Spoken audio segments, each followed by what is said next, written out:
the vibe that we had making White as Kids, you know, where we're constantly like, we don't have enough time, and like, we're dying out here, and how are we gonna make this day?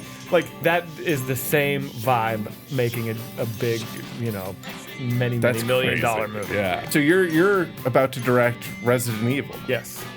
There's actually a lot of images made by AI of like a very muscular Jesus. He would like that. Hi, and welcome to Sam Brown University TV, or as I like to call it, SBUTV. SBUTV, where we entertain learning and where we learn to entertain. Welcome to our show. This is a show where we will combine entertaining guests with a little bit of learning. Today on our show, we have a very good friend of mine, a director, a writer. He made the horror movie, Barbarian. He has an upcoming movie this year, Weapons, and he was in The White as Kids You Know with me. Ladies and gentlemen, give it up for Zach Cregger. All right, thanks for having me, dude. Thank you. I don't know. I had to check it. A very good friend of mine, and then you look down at your clipboard. Yeah, I had to make sure I had the pronunciation correct. Yeah, Cregger. You've been a busy bee. So it's a busy campus, man. You got kids all running around all over the place. Yeah. Yeah, it was like Indiana Jones. You know, girl with the I love you on her eyelid. That wasn't for me. Okay. Right. She was blinking at some other professor, and he's in a lot of trouble. So you have other professors here at Sam Brown University, who are fucking the students. We're trying to get rid of them. Yeah, you just started. Thank you for coming on the show. Yeah, thanks for having me, man. This is so funny. Usually we've done shows together, but now you're in my territory. Now you're the big dog, and oh boy, I am in for a thrashing. The other funny thing about this is like one of the things I wanted to talk about with this whole thing is school and learning. Here you are on the campus of Sam Brown University. Wow, and hallowed halls. Yeah, yeah. But we went to college together. Did we? This is something. Yes, we did. Well, sort of. I was a film major, and you were a computer arts major. Okay. But how was the computer arts program at SVA? I mean, I didn't learn almost anything. Yeah. I went there because I was smoking so much pot before, and I spent so much time just like making weird shit on Photoshop that I was like, I'll be a fine artist who uses the computer. I wanted to be like a painter that worked digitally. Yeah. And I wanted to make animated paintings. I don't know how I thought that was going to work. And then I go there and I found that I had signed up for like basically a 4-year Pixar animation factory. and I'd already done 2 years of film school in Philadelphia. So I was kind of starting all over. I was a freshman again, even though it was my third year of college. And I was like, by the time I'd kind of realized I'd made this terrible mistake, I was like, I can't take out any more loans. I'm already in so much debt. I have to just like white knuckle it through and just literally like fake charm and cheat my way through that program. I didn't cheat at anything, but I like, you know, I would get other people to like help me a lot. Yeah. And then I hung out with you guys and like shot videos all the time. I cheated. You did? I bought a paper from someone.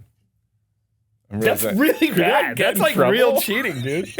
Well, did I tell you the story? I don't know if you have time for stories or anything. I don't know what kind of podcast this is. If you have an agenda, you have a clipboard. Yeah. A girl in my computer art thing cheated so hardcore, and I busted her. I remember this? It was crazy. She was in classes with me in the film program. I can't even remember her name, but I had shot a spec commercial as like on camera for a jeans commercial that Mike Simmons was filming, our buddy Mike, who shot all our White as Kid stuff. And so I'm like in this commercial 6 months earlier. And I'm like in the jeans, and they're like filming me. And then and this girl was not there. And then where our final, everyone's delivering their theses that we should have been working on for like the whole year. Yeah. And she delivered this jeans commercial that I'm in. And she's like passing it off for like her thing. And by the way, in my class, there's only like 8 people. So it's insane. I've been in this class with her for years. It's insane that she didn't recognize that I'm in the commercial. And I had all this makeup and shit on. Yes. But I looked like a woman. I just want to say, from my experience as a 19-year-old in college, I went to the screening of of films that year and like didn't know what to expect, and then all of a sudden saw this jeans commercial. Of like my me, friend like was very in. effeminate, like. It was like, oh my God, this is hilarious. And then she turned it in, and in class I was like, you didn't make that. I like couldn't help it. It was like involuntary. I was like, you didn't make that. And she's like, yes, I did. She like instantly like adrenaline. She's like, yes, I did. I was like, no, you didn't. She's like, you don't know what you're talking about. I'm like, that's me. And I remember the professor was like, paused it on my face because I had so much makeup on, but he was like, and then he was like, see me outside to the girl. And she never came back. And I was like, I totally ratted, but yeah, I mean, but whatever. Yeah. Whatever she's doing now, I'm sure she's fine. I actually did a little research on this, and she is a dead. prostitute. She's dead. Oh, okay. All right. So you have weapons coming out this year. I do. Yes, I do. August 8th. We got a release August date. 8th, you got a August release 8th. date. That's right. That's exciting. Yeah. Wow. How'd that shooting go? Good. I mean, shooting in July in Atlanta is very hot and brutal, but I had a good time. I had a great cast, good crew. Great crew. I don't mean to say great cast. I had a great cast. I had a good crew. The crew was okay. The crew was great. The cast, though. But this cast. Those guys are famous. The crew. There was not one celebrity on my crew. So Barbarian, you're still in that place of like, this could come out. This maybe might not. But it was received. It didn't feel like it was ever going to come out. It felt like, we're making a movie for $4 million, and it felt like, I hope to God this gets on Shudder. Like, that's what I was thinking. Yeah, and so it exceeded your expectations, and now you're making Weapons, movie you wrote, and you're pretty confident that this is going to be released. It's coming out. Warner Brothers is releasing it in the summertime. It's a good... Was that an insane feeling, or did that bring more anxiety? Like when I was going to make the movie, like the stakes were high. Great. That is a good question. Obviously, it's just always a very anxious time to be directing a movie. That's like it's a lot of money at stake and it's a lot of people. But you're also like you're so in it and you're so bombarded every second of the day with like big problems all the time that you don't really have room to be thinking those big existential thoughts so much. I really never had a panic attack of like, am I going to let everything down? It's like I had a pretty clear vision, and it was just about how do I execute that vision. So kind of no, honestly. Like I loved this script a lot. I feel like the studio loved the script, and it was just can we preserve what's good about this and get that on the screen, And I feel like we did. I'm very very happy with them. It's kind of like that genuinely, thing of like, I love it. Because you're there is sort of proof that it's going well. Yeah, and I had to kind of remind myself like no one is making this movie to do me any favors. I'm here because we all like the material. So let's like just focus on that. At any point were you like, man, I just wish I was making sketches right now. Sometimes, Sam. I just wish there was just a bunch of yellow mustard in this scene. Yeah. It's funny though, I'll tell you, like the vibe that we had making Whitest Kids, where we're constantly like, we don't have enough time, and like we're dying out here, and how are we gonna make this day? Like that is the same vibe making a big, many million-dollar movie. Yeah. You're always like, I'm dying. I'm fucking dying. Get out there and say the words. Shoot it. It's like, it doesn't stop. Somebody said to me once a long time, the lizard will grow to the size of its cage. And that's what it is, man. Yeah. Because the movie I'm getting ready to do now is a way bigger budget than Weapons. Like more than, And we're in prep, and we already are like, how are we gonna do anything? Like we're drowning. Can we talk about that? Yeah, we can. All right, so you're about to direct Resident Evil. Yes. And so I think this is like such a fascinating pivot for you, even though it's not a pivot. You're still in horror, but like, does that come from? I know you, and I know you're a big video game fan. Big big, yeah. So that comes from like a place of like you already have a passion for the project. Yeah, and I love those games. Like I love them. I've played Resident Evil 4. I don't know how many times all the way through. Many. And you're coming from a place, and not to speak bad, but you're not really familiar with the film history of Resident Evil. I'm not. My favorite thing about the Resident Evil games is that feeling that they give you that happens in every game where you're like, okay, I have to go down this long, dark passage. I know something horrible is going to happen to me. I have one shotgun shell, and I have no choice. Like that dread is so great. And I haven't seen the movies, but they don't seem to promise that feeling. And so I wanted to write a story that would just really lean into that and honor the games, be true to the lore of what's going on, but I'm not telling any of the stories of the games. It's a separate story that just happens to kind of exist in that territory. So I think this is a good segue from zombies to zombies. We're now going to talk about the other famous zombie, Living Dead. Jesus. Yeah. Jesus Christ. Jesus, did you say Jesus is Christ? Jesus is Christ. Is that what you said? No, I said Jesus Christ. We have an expert theologian coming on. Theologian. Yeah. Is that Colin? Yeah, it is. All right. Coming on. You don't need to double check that. I mean, it's my show. Theologian, you fucking idiot. It's actually theologian. No, it's not. It's theologian. All right. I think the theologians were like in Egypt. I'm sure there were theologians in Egypt. Yes. Yes. Yeah, good call on that one too. Fucking idiot. They were a people. Hey, this is my show. You can't call me a fucking idiot on my fucking show. do better, man. You can't. You're writing. You're like, Zach sucks. Hate him. All right. So we're gonna talk about Jesus a little bit. Okay. We're gonna talk about with our expert coming on. Cavan. We're gonna talk about Jesus. And now I picked you and matched you guys together because you were brought up you had a very Christian, and gentle upbringing. What was that like? Not the most fun. Kind of a drag. Yeah. I always heard it was super fun. Yeah. No. Now, was your schooling, was that religious Secular schooling. Okay. And but you went to like youth group. I went to youth group a lot. In fact, in my prime, when I was in junior high, I would go, I think 4 times a week to church. Was there a point where you were like trying at youth group? Yeah. I was into it. Like, when you're in 8th grade, first of all, I was not a cool kid in school, but in my youth group, I was like kind of cock of the walk. You know what I mean? It was polar opposite. I was very popular at church, and I was very unpopular at school. Partly because of church, because I would wear Jesus shirts to school in 8th grade, so that didn't help my cause. But yeah, it was a big social thing. You felt more comfortable at church. Well, it's funny. I felt comfortable at church socially, I think, because all those kids are just like rubes, and it was just easy to kind of like, I'm the edgy one here. Oh my God.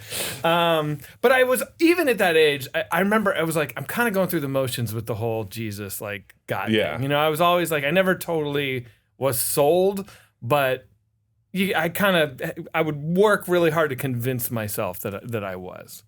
Does that make sense? Yeah. So now that you have kind of come full circle with that, though, like that you have do you still? I have come full circle. I'm not a Christian, but like, yeah. I mean, but that's, I guess what I'm saying is there part of you that looks to that and sees the positive side of that, and like is at least a little bit compelled of like, oh, maybe there's something there. I mean, I think kind of in the Joseph Campbell, many paths up the same mountain sort of a way. I think that like there's a lot of value in what Christ taught, and I think, if you just look at just what he talked about, it's hard to pick it apart. It's hard to find a lot of flaws in that. All of my beef comes with what comes after and the manipulation of that and all those things. That it's pretty cliche. I think a lot of people, it's like not. it's not profound to have a problem with like the mechanism of religion versus like the teachings of Jesus. You know what I mean? Was there a moment where the mechanism lost you? Where the mechanism lost me? Yeah. Where you like all of a sudden turned on the church, where you all of a sudden were like, I mean, you know what? I hated church. Screw that. I always like hated church. So it's weird. Why would you go 4 times a week if you hated it? I hated going to like sitting in the pews, listening to this shit. I never believed anything that they were saying.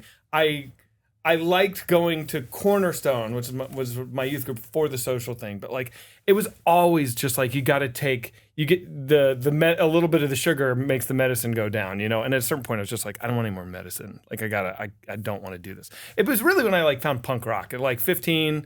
I started going to punk shows, and then I found my people there, and I was like, oh, I have like a whole new social situation here that I really fit into, and I'm done. You know, so I kind of was like looking for a little scene to belong in, and I just bailed on youth group and went to punk. Do you think that you would have found punk anyways, or do you think that religion I know I would have because you? No, because when I was a little kid, I saw punk. Like when I was like probably 8, I remember we were like driving in the van, and I saw like a real punk. He had like a green mohawk and like earrings and like all this shit, so it had to be like 86. Yeah. And I remember I saw this guy and I was just like, whatever that is, that I want to be that and do that. That's it. And I remember after that, I would just draw that guy. Yeah. I would just like draw mohawk, and I would like look for other like images of punks wherever I could.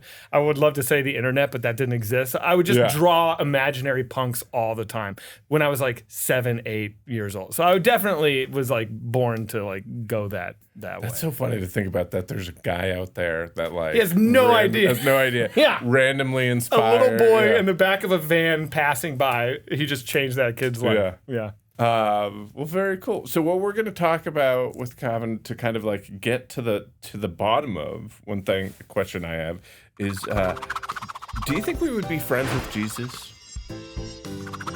I don't know. I mean, it's like if Jesus is a real person and he just like was kind of always walking around spouting his take on spirituality, I don't think I could be anywhere near the guy. I think he'd drive me insane. Can you turn it fuck off? off, please? I'm trying to eat. Get out of here. I get it. You're right. But like, yeah. Be good to each other. Okay, go away. No, I don't think I'd be friends with him. I'm the son of God. Yeah. Get out of here, dude. No one comes to the Father except through me. Who do you think you are? No. Would he be boastful? Like, would he be like, yes, he would. He said he was the son of God. Would he be boastful? Yeah, but I mean, he was just trying to identify himself then. He wasn't like, oh yeah, sorry, my dad's God. Look, I guess it comes down to, do you believe that Jesus is the supernatural son of God who was murdered, rose from the dead, and then flew and ascended into heaven? Like if that's real, which I don't subscribe to that, but if that's real, then yeah, I'd fucking be friends with Jesus. Okay, but if that's not real, real, what? You wouldn't know because it's before then. He turned water into wine. He made a dead person walk. Yeah, if David Blaine took a dead person and made him literally come alive, and I knew that guy was dead and I knew he was alive, and David Blaine was like, okay, the reason I was able to do this is because I am the living physical embodiment of God, I'd be like interested. No, I don't think I could hang out with David Blaine. Why? What do you mean? If he did David Blaine did the thing, and he like, was like, look, I did that because I'd be like, I just feel inadequate. It's a lot. Yeah. It's extra. Yeah. I think, like, and then like, what am I? I'm supposed to just follow him around and like keep notes? I think that's kind of a thing. Like, so I'm gonna give you my life. Like, what do I do? Basically, like, go where I go and just write down what I do. Fuck, man. Really? Can't just one of us do that? Like, I need you to get 11 other dudes also to do this too. Now, I think that's a great time to bring up our next guest. He is an expert of Christian ethics. He's a professor of religion and classics at USC. So let's bring in Cavan Concannon. Cavan, thanks so much for coming on the show. Yeah, thanks for having me. So one question I had for you, I think the first question I had for you, Actually, why don't you tell us your background before I ask this big question? Oh, okay, so I'm a professor at USC, and my area of research is what you might call like early Christianity or like the origins of Christianity. So I more or less kind of think about the first couple centuries of the thing we call Christianity, the things that we call Christian. And in addition to that, I do some archaeology. I do some thinking about religion more broadly, and also about kind of aspects of how the Bible gets used in contemporary political life in the U.S.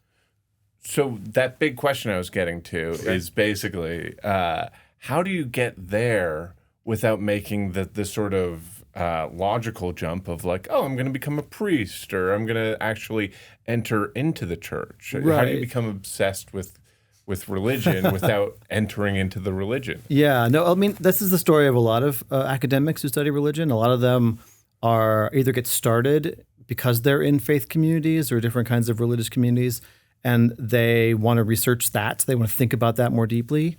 And so that's how most people get started that way. And a lot of people in the study of religion also have these stories about how they were like, well, when I got started, I was really into this. And then over time, I spent a lot of time studying it. And now I'm not really committed to it in the same way. So there's two different kinds of avenues that people tend to go down. Does that seem like it's like, oh, I found out how the sausage is made and not so into it anymore? I think for some people, it's sort of like, getting into the study of religion takes you to places where you begin to ask certain kinds of questions that don't make sense within a framework of belief.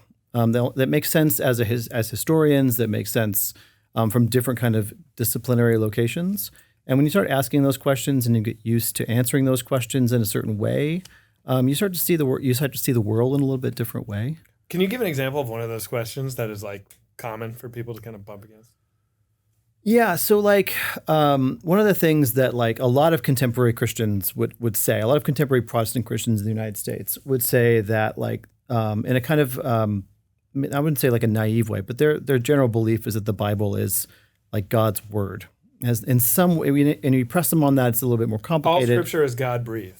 Right, yeah, from 2 Timothy. Uh-huh. So, and so they think about this as like that the Bible is this kind of magic book that was sort of created by this divinity person, and someone who studies the origins of Christianity, who looks at the kind of the writing of the text of the Bible, you learn that like we don't really have a text of the Bible that is all like consistent.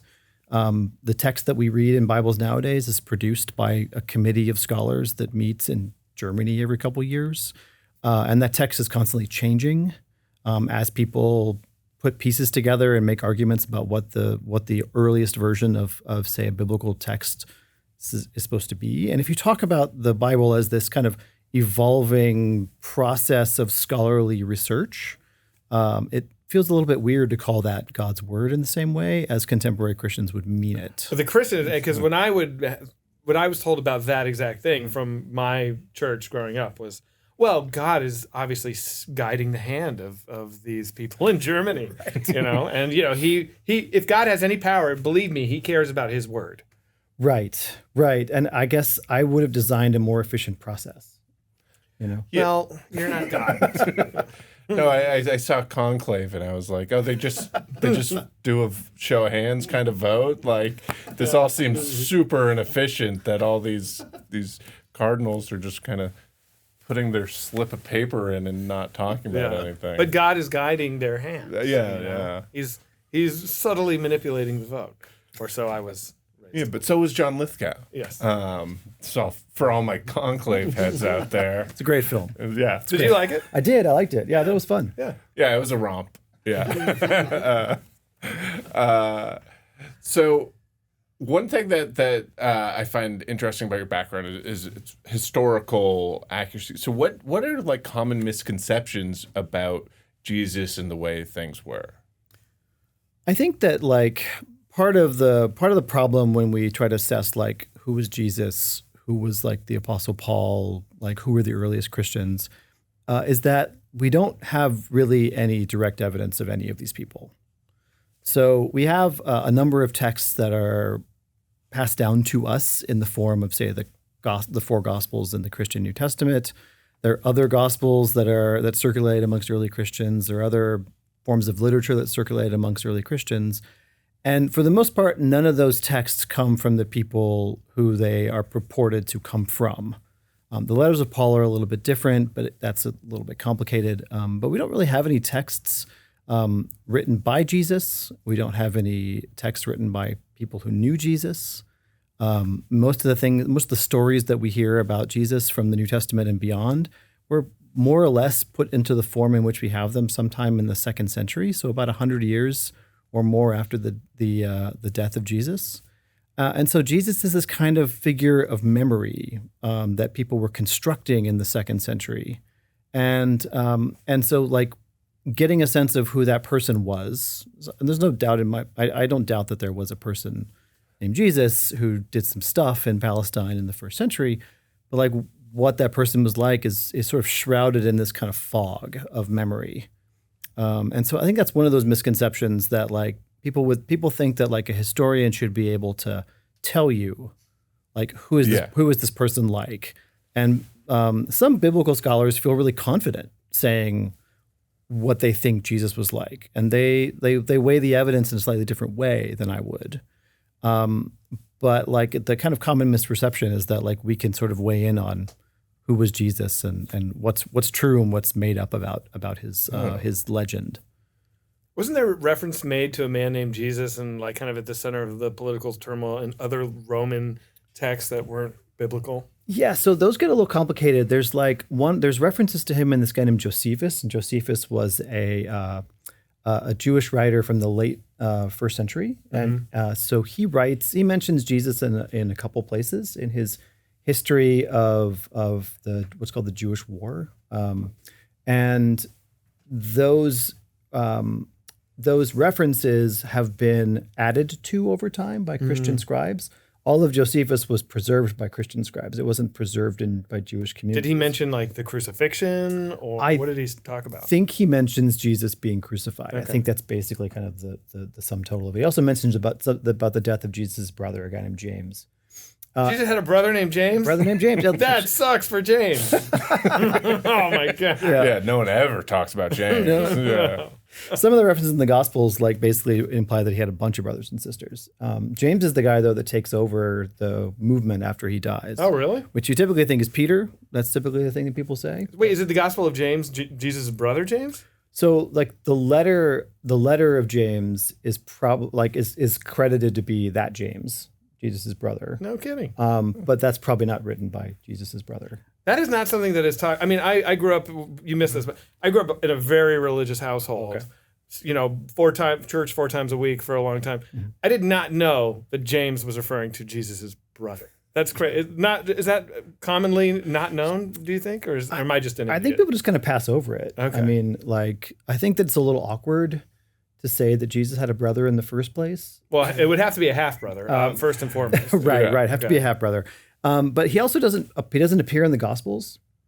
So like that's the thing is that he's not a character in those stories. Okay. And so it's a little weird to be like, okay, so that guy's in charge, but he wasn't even in the stories. Mm-hmm. He's in charge, we know, because other early Christian writers talk about him as the guy who's one of the guys that's running things in Jerusalem after the death of Jesus. Interesting. Do we know who is James's father, Paul? No, not Paul. Sorry. Who is? Great guess. How about John? How about Matt? Come on now. You mean Joseph? Joseph, yes. Thank you. I would assume so, but like we don't even really know what his kind of a rude question. Name, Jesus. Don't you think that's a rude question that he's asking? I mean, I don't want to get into Zach, their personal lives. This is my show. Come on, man. Come on, can we do something about this? Yeah, he can. Let's keep going. All right. So, is it theologians, like Zach suggested? Is that how you pronounce it? Do you say theologian or theologian? I say theologian. Thank you. Fuck you. Fuck you. Yeah, we should. Next time, can you take care of that? He said theologians earlier. Okay, so that's what we're dealing with. Yeah. All right. Smart couch, stupid chair. This is my first show, man. You got so much going on for you. This is all I have. Have you ever been in sketch group? No. No, I haven't. Don't, man. Shave years off your life. So if Jesus were alive today, would you put him, like, who would you describe him as like, where would he be in the world, do you think? Okay, well, like, our contemporary world is like so foreign, and so would it be so terrifying to someone from the first century that it would probably be really overwhelming. But like, we'll put it in like some kind of context. Like if I were to say like any couple things about the figure of Jesus that we might be able to suss out of the legends, he's a peasant from a rural village. He probably is not literate, and he gets started because he is the follower of this guy named John the Baptist, and John is preaching that the world's going to end really soon. And that people got to get baptized so they can get their sins cleansed before the world ends. So this guy Jesus is attracted to like people that are preaching the end of the world. That's like his thing. That's his jam. Oh, yeah. Yeah. Okay. So Jesus was probably somebody who was out there thinking that the world's going to end really quickly, and seems to have engaged in very public forms of like demonstration of that, by gathering people together, by like kind of making symbolic gestures in places of power. And particularly religious power, but the line between religion and state's pretty blurred. So it'd probably be pretty intense, I would say, by our standards. I mean, does it play that like he was a charismatic guy, or Like probably, but like charisma by ancient standards is like very different from like charisma by our standards. So like he wouldn't necessarily be like the kind of public speaker that we would want to listen to. He might not be the kind of personality that we think of as attractive, but like probably was attractive in some way according to the kind of standards of the time. say like back in the day, if it's like people were like, oh, that guy's yelling really loud, that's pretty cool. It's like, rather than being like, oh, he's got some good jokes. Here's a question. Sam, sorry, I'm gonna may I? Sure. What is it about Jesus' teachings? What do you think is the kernel that has made them endure for thousands of years and become one of the most dominant religions on the planet? Oh, so you like wanted to like an easy question. That's what we're going for. Is that well? Is that? Do you think that's a really No, difficult question? it's actually super hard, I think. Okay, interesting. And so like the way I would put it is that like there's never really Also, don't come at me like that ever, dude. No. I mean, it's like these the thing about the stories that make up the Bible, or the texts that make up the Bible, or the Bible itself. Like these are texts that people have found different ways to reinterpret, like in every new instance in which they find themselves. Mm-hmm. So to say that there's like a core is to like miss the fact that basically these texts can be interpreted just about any way you want. It's like the biggest game of telephone that has ever existed. It's kind of like you know, I mean, you can liken it to poetry. Like you read the same poem like 6 years after you read it the first time, and you're going to think differently about it. And people can go to all sorts of lengths to kind of combine stuff together and read those in different contexts to come up with very different things. I mean, at the basic level, like, yes, Jesus is a character. Jesus is this figure that's assigned like to like divine status as a kind of savior figure. Mm-hmm. But in terms of like the way in which that's understood and like what people think of as the kind of core teaching of it has been different in every instance in which it's been invoked. Now, like Jesus says that the core of his message, at least in one of the Gospels, is that like love God with all your heart and love your neighbor as yourself. That hasn't really been lifted up for many Christians as like a core value over time. We see that a lot in contemporary forms of Christianity. But like that's just one version of Jesus's core message in one of the four Gospels. So there's not really like a core you can point to. There's not really one piece of things that makes this thing successful. Christianity, I think, largely became successful because it just happened to come along at the right time and get hooked up to the right people, and various forms of Christianity found ways of aligning with political power, and that kind of made it continue to make sense for people, and it's kind of been rolling on that ever since. Do you find like soul nourishing value in things that he taught, or do you see it from a more clinical removed, like? I think probably somewhere in a different, like a third option, which is that I find like these texts and the way in which they've been used interesting. Mm-hmm. Like I find it interesting to see why people care about these things, why people would have written them, like how people passed them on from generation to generation. I think I'm fascinated by why people think the way they do. And I think that's one of the reasons that I'm interested in studying religion, is that religion is a way of talking about what people really value, what they care about, what matters to them. And so studying religion is like studying how people process all of those big questions. It doesn't mean that those big questions like speak to me in the same way. But the fact that they speak to so many people is the kind of innately interesting part of studying religion, I think. And also religion's weird, which is cool too. Yeah. In that way, do you find it interesting when like when religion kind of bleeds into the politics of everything, and like moments where all of a sudden Donald Trump is like, you know what, I think God saved me from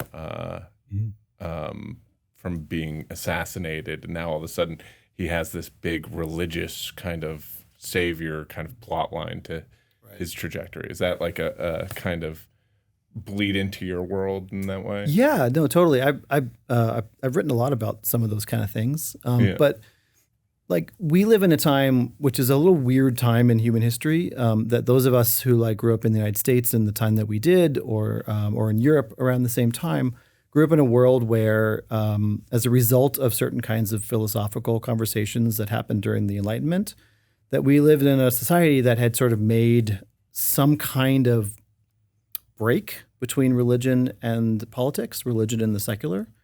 And that was mostly a break that was sort of stories we told ourselves, that we were, we had a secular society, or we had religion that there was a wall separating church and state. But that's the aberration in human history, is that for most of human history, things that we call religious and things that we call political were enmeshed together. Political figures invoked God or gods. Political figures did things that would seem to us to be religious, and so I think we're kind of reverting to a mean for human history. That boundary that was artificially constructed between religion and not religion was never really a strong wall to begin with, and was really just a different way of saying we're going to be a kind of vaguely Protestant country and just not talk about it. So I think we're in a time where that's resetting. Do you think so? Do you think it's really resetting? Oh, I don't think it ever stopped being that. But I think that the fiction is harder to maintain. Right. Like the fiction that you can keep religion and politics separate is it's a useful fiction for some people, but it's also like it's hard. Like, I mean, if you think about it from this perspective, like how do you get someone who feels like their God has told them that they have to stop abortions? Like, how can they not bring that to their political life? Like, how could someone be asked to separate those two things out? People just don't do that. They find different ways sometimes to like talk about how there's a distinction that they make in terms of their evaluation of those things. But the idea that you could separate those deeply held beliefs from the way in which you act politically is a pretty tall order for most humans. Do you personally feel like it's better to have that on like out in the open and be like, we are a religious society in that way, or do you think it's better to strive to separate those two? I think that there was a strong impulse in the early modern period in Europe to try to separate those things, because after centuries of Protestant Catholic warfare in Europe, people thought to themselves, maybe we should try to disentangle these things. But that disentanglement hasn't really proved a durable like way of organizing society, and we probably have to find different ways of doing that. I do think that monotheism in particular has a problem with regard to sort of tolerance, the kind of tolerance that you would need to kind of live out those sort of secular values. because monotheism requires such a kind of investment in truth with a capital T, as opposed to different kinds of polytheistic traditions. So I think we're kind of stuck with the problem of religious violence and religious tension as long as we have monotheistic traditions out there. And I just don't think it's going to go away. And so we probably have to find a way to better deal with it, and probably just being front and center with like, this is the way we vote and this is the way we think and this is what our theology is, and we shouldn't have to hide that. It's probably a better way of at least knowing who your friends are and who your enemies are. So I thought it'd be fun to go through different things and see if you think that Jesus would be into these things. All right. All right. Crypto, no. He didn't really seem to be into money anyway. And so like money that's fake money that only exists as a kind of idea, probably not going to be his jam. That's all money, dude. Wake up, bro. AI. Oh, I think he would think that was super weird. I like that it's not that you like are like, oh, he wouldn't like it. It's like he'd just be like, this is weird. I mean, all we really use it for is plagiarizing papers and like making weird images that we circulate on the internet. So Well, I looked around online, and there's actually a lot of images made by AI of like a very muscular Jesus.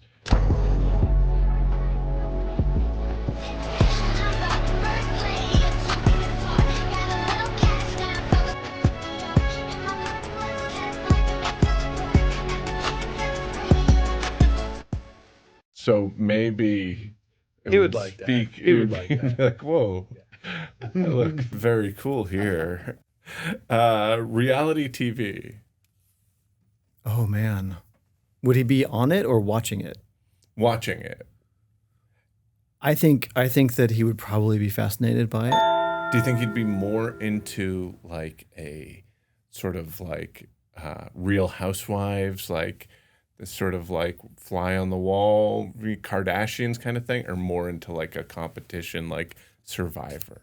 I think that he'd be yelling at the screen saying that this is all like gross materialism, and this is all like a reason why our society has degenerated into awfulness. I mean, I feel like we all do that. We all go like, this is disgusting. And then just turn it up. On. Vaping. Do you think Jesus would vape? I actually don't know. I'm not sure. Okay. You stumped him. I mean, there's a lot of smoke in ancient society. Smoke's all over the place. You got fires all over the place. I'll handle this. I got this one. Yeah. He would vape. He would like. You think he'd vape? Okay. Video games. I don't know how anybody could resist that. It's like too much of a stimulant for your brain. Would he play violent video games? Do you think that would be like, he could be like, it's just a video game? I think he'd probably skip the violent ones. I think that doesn't seem to have been his jam. Be like, I just like the Call of Duty for the coordination, for the strategy, right? Would Jesus like us? Probably not. Really? Why? You guys specifically, or us specifically? I feel like that was, you looked at me and were like, no. You're like, I barely like you. Yeah. Sorry, I took that in the kind of like he would like Zach. He wouldn't like you.